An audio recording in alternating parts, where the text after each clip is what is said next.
महाराष्ट्र माझा, प्रत्येक गावातून आणि प्रत्येक जिल्ह्यातून थेट तुमच्यापर्यंत। आपले शहर हिरवे शहर अंतर्गत आदिवासी पर्यावरण संघटनेचे वृक्षारोपण अभियानाची सुरुवात संतोषनगर परिसरातून संपन्न। आतापर्यंत मानवाने जंगलात शहर तयार केले, तर आता शहरात ठिकठिकाणी जंगल तयार करा तर भविष्य। योगेश खानजोडे, रितेश कडू, कार्यकारी संपादक, महाराष्ट्र माझा, अमरावती जिल्हा, परतवाडा। जुळवा नगरीत गेल्या 10 ते 12 वर्षापासून आदिवासी पर्यावरण सामाजिक संघटन, सामाजिक वनीकरण व वन विभाग यांना सोबत घेऊन दरवर्षी हजारो वृक्ष लावतात व संगोपन संवर्धनाची जबाबदारी तेथील नागरिक हमीपत्र धारक यांना देऊन रोपट्यांना वटवृक्षाकडे नेण्यास सामाजिक दायित्व म्हणून योगदान देतात।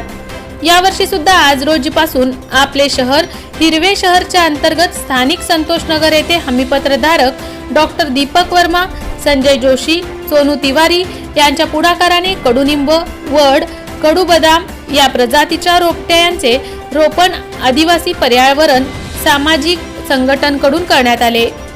यावेळी प्रमुख उपस्थितीत वनपरिक्षेत्र अधिकारी प्रदीप भड, वाहतूक शाखा अचलपूर प्रमुख गणेश मोरे, सामाजिक वनीकरणचे वनपाल विजय गोंडचोर, डॉक्टर प्रमोद शेटे, डॉक्टर दीपक वर्मा, प्रमोद डेरे, राजेश अग्रवाल, पंकज गुप्ता, ज्येष्ठ पत्रकार संजय जोशी, अभिजित पवार, निशांत तिवारी, RS धांडेतर, आदिवासी पर्यावरण संघटनेचे योगेश खानजोडे, सुरेश प्रजापती, संजय डोंगरे, प्यारेलाल प्रजापती, राजेंद्र मुंडे, विनोद मिश्रा व संतोषनगर निवासी नागरिक यांच्या हस्ते वृक्षारोपण करून वृक्षारोपण अभियानाची सुरुवात करण्यात आली। यावेळी वनपरिक्षेत्र अधिकारी प्रदीप भड, वाहतूक शाखेचे गणेश मोरे, वनपाल विजय गोंडचोर यांनी वृक्षारोपण प्रति जनजागृती पूर्ण मार्गदर्शन आपल्या मनोगतामधून व्यक्त केले। तर प्रत्येक नागरिकांनी जर आपल्या घरासमोर एक झाड जरी लावले तर येणाऱ्या 5 वर्षात आपले शहर निश्चितच ग्रीन सिटी होणार असे मत मांडले। आजपर्यंत मनुष्य जातीने मोठमोठे जंगल नष्ट करून तेथे शहर तयार केले, तर येणारी पिढी व भविष्य वाचवण्यासाठी आता शहरात ठिकठिकाणी जंगल तयार करा ही विनंती केली। यावेळी सूत्रसंचालन संजय जोशी यांनी केले, तर जून ते सप्टेंबर या 4 महिन्यात जुळवा नगरीत होणाऱ्या वृक्षारोपण प्रति माहिती पूर्ण प्रास्ताविक योगेश खानजोडे यांनी माहिती दिली। आजच्या या वृक्षारोपण प्रसंगी कार्यक्रमात वन विभाग, तसेच सामाजिक वनीकरण विभाग आणि आदिवासी पर्यावरण सामाजिक संस्था यांच्या वतीनं सर्वांचं स्वागत करतो। आज आपण इथं सर्व मंडळी एका नगरपालिका क्षेत्रामधील खुल्या जागेवरती वृक्षारोपणासाठी जमलेलो आहे। तर याच्या मागचं सर्वात मोठं श्रेय जे जाते ते योगेश भाऊ खानजोडे तसेच त्यांचे जे मित्र परिवार आहेत यांना। मागील बऱ्याच वर्षांपासून मी आदिवासी पर्यावरण संस्थेचं जे काम आहे ते पाहत आहे। तर निव्वळ झाड लावणं हाच एक त्यांचा उद्देश नसून त्या झाडाचं संगोपन कशा प्रकारे केल्या जाईल, त्या झाडाला कशा प्रकारे संरक्षण दिलं जाईल, संवर्धन केलं जाईल याची ते काळजी सुरुवातीला घेतात, जेणेकरून की आपण जी काही मेहनत घेतो निव्वळ केवळ फोटो सेशन म्हणून वृक्ष लागवड रोपणाचा कार्यक्रम घेणं हा त्यांचा मुळात उद्देशच नाही आहे। अचलपूर नगरपालिकेमध्ये जे ऑक्सिजन पार्कचं काम केलेलं आहे ते खरोखर त्यांचं काम एक उल्लेखनीय काम म्हणून माझ्या दृष्टिकोनात दिसलेलं आहे। तशाच प्रकारचे ऑक्सिजन पार्क हे इतरही ठिकाणी व्हावेत हे वन विभागाची तसेच आपल्या सर्वांची इच्छा आहे। तर ज्या पद्धतीनं अचलपूर नगरपालिकेच्या क्षेत्रामध्ये आदिवासी पर्यावरण सामाजिक संघटना जी स्थळांची निश्चिती करणे, योग्य वेळेवर त्याला पाणी पुरवठा केला जाईल, संरक्षण केलं जाईल, तर ही बाब अगोदर लक्षात घेऊन करते। त्याच पद्धतीनं बाकीच्या ज्या काही सामाजिक संस्था आहेत किंवा ज्येष्ठ नागरिक आहेत, तसेच शालेय विद्यार्थी यांनी जर या गोष्टीची पहिलेपासून काळजी घेतली तर जसं योगेश भाऊ म्हणतात की शहरांमध्ये जंगलं व्हायला जास्त वेळ लागणार नाही। आणि झाडांचे फायदे जर आपण म्हटलं तर असं मला तरी असं वाटतं की कुठलंच असं झाड नाही आहे की त्याच्यापासून आपल्याला नुकसान आहे। प्रत्येक झाड हे त्याच्या परीनं काही वेगळा गुणधर्म घेऊन फायद्याचंच आहे। तरी जिथं जिथं जागा असेल, ज्या पद्धतीची जागा असेल, मारुती चितमपल्ली सरांनी एक लिस्ट आपल्या पुढे सादर केलेली आहे, ते आपण बऱ्याच ठिकाणी सर्क्युलेट पण केलेली आहे। विशेष करून सामाजिक वनीकरण विभागाने त्याचा शाळा आणि महाविद्यालय तसेच त्यांची जी हरितसेना आहे त्याच्यामार्फतसुद्धा प्रचार प्रसिद्धीचं एक काम चांगल्या पद्धतीनं केलेलं आहे. तर झाडांची निवड करताना ज्या पद्धतीची जागा आहे त्या पद्धतीच्या झाडांची निवड करावी, जेणेकरून भविष्यात जर आपलं काही प्लॅनिंग असेल तर त्या प्रकारचं तिथं झाड उद्या कुठल्याही प्रकारचा अडथळा करणार नाही.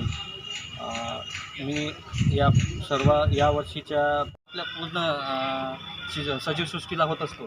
त्यामुळे आपल्याला प्रत्येकाची जिम्मेदारी आहे की आपण एक तरी वृक्ष प्रति व्यक्ती लावायला पाहिजे आणि ते लावून नाही तर फक्त दिवसाच्या दिवशी फक्त एक फोटो काढायचा, फोटो सेशन करायचं आणि ते कसं स्टेटसवर ठेवता येईल या गोष्टीकडे दुर्लक्ष करता आपण ते जगलं कसं पाहिजे झाड याच्याकडे जास्तीत जास्त आपण लक्ष घातलं पाहिजे.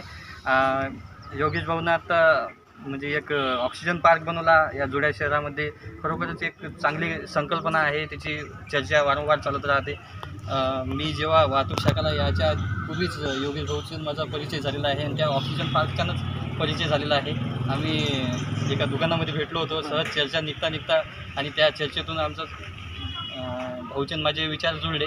त्यानंतर मग त्यांनी मला प्रत्येक कार्यक्रमाला बोलवतात आणि मला पण चांगलं वाटते अशा कार्यक्रमात मला जर सहभागी करून घेत असेल तर बरोबरच एक चांगलं आहे. समाजासाठी आपलं काहीतरी देण असते.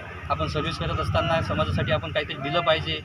फक्त आपली नोकरीच करत असताना तेवढी सीमित नसता आपण समाजासाठी काय करू शकतो याकडे पण आपण लक्ष दिलं पाहिजे.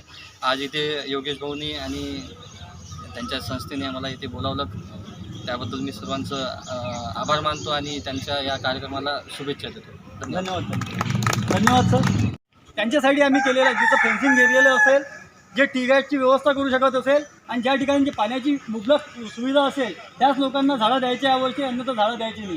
कारण याच्या अगोदर आमचा एक अनुभव राहिलेला आहे, त्या लोकांनी फक्त झाडं घेऊन गेले, झाडं लावले, फोटो काढले, दुसऱ्या दिवशी ना झाड दिसलं ना गड्डा दिसला. त्यामुळे ह्यात परिवर्तन केलेलं आहे. आणि आजची परिस्थिती जर पाहिलं तर आपण जंगलात शहरं तयार केलेली आहे, हे शोकांतिक आहे. पण आता आजपासून आपण हा निर्णय केला आहे की शहरात जंगल तयार करू, जेणेकरून शहरात जंगल जर तयार झालं तर एक ऑक्सिजन प्रोव्हाइड प्रत्येक लोकांना होईल आणि भविष्यात येणारी जी ग्लोबल वॉर्मिंगसारखी स्थिती आहे हे आपल्या शहराचं एक उदाहरण पूर्ण महाराष्ट्राने जरी राबवलं तर हे आपल्यासाठी खूप मोठी उपलब्धी आहे. आज सामाजिक वनीकरणकडून नाही काही तर 1.5 ते 2 लाख झाडं आपल्या परिसरामध्ये लागलेल्या आहे, तालुक्यात लागलेल्या आहे. वन विभागाकडून नाही काही तर 4.5 लाख झाडं पूर्ण त्या वन परिक्षेत लागलेले आहे. त्यानंतर NGOकडनं 28,000 झाडं आज या 10 वर्षात लागलेले आहे. आज स्थिती जर सरासरी पाहिली तर 65% जरी आपले झाडं जिवंत आहेत, आपण पुष्कळ काही आपल्या शहराला देऊन चाललो. हे एक उपलब्धी आहे. आणि त्या माध्यमातून आता त्या दिवशी मी भरसाहेबांना फोनही लावला, प्रमोद दादा डेरेने पण पुढाकार घेतलेला आहे, ते पण 250 झाडं लावणार आहे. त्या दिवशी मी भरसाहेबांना बोललो ते आणि त्यांच्या पुढाकारानं आज ते 250 झाडं जरी वाढले, खूप मोठे झाले तर तो परिसर तेवढा स्वच्छ राहील. आणि जनतेला जनरली आम्ही विनंती करतो तर तुम्ही कडुनिंब, पिंपळ आणि वड हे 3 वृक्ष जास्तीत जास्त लावा. पण वडाचा प्रॉब्लेम असा आहे का तो भेरा खूप मोठा घेते, त्याच्या जडा खूप दूरपर्यंत जाते, म्हणून लोक वड लावण्यासाठी किंचितात. तर त्या माध्यमातून आता आजच्या कार्यक्रमाचे जे प्रमुख अतिथी म्हणून लाभलेले आहे आपल्याला, कधी भरसाहेब आपले 2 शब्द पर्यावरणाप्रती मांडतील असं मी त्यांना विनंती करतो.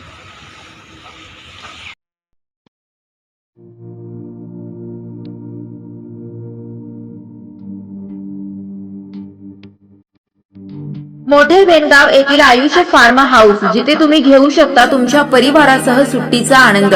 निसर्गाच्या सानिध्यात आणि कर्जत शहरापासून अवघ्या हाकेच्या अंतरावर असलेलं आयुष्य फार्म हाऊस पर्यटकांसाठी सज्ज आहे. राहण्याची व जेवणाची उत्तम प्रकारे सोय, तसेच स्विमिंग पूल, रेन डान्स, एसी रूम, खेळण्यासाठी ऐसपैस जागा, गेम आणि आकर्षक गार्डन तसेच सर्व सोयी सुविधा उपलब्ध. पत्ता मोठे वेणगाव, कर्जत, रायगड. बुकिंग साठी संपर्क भाई गायकार 88 88 38 11 11, अभिषेक गायकार 88 88 37 11 11, अवंतिका गायकार 77 20 04 56 78. तुमच्या परिवार आणि मित्रांसोबत सुट्टीचा आनंद घेण्यासाठी आताच बुक करा आयुष्य फार्म.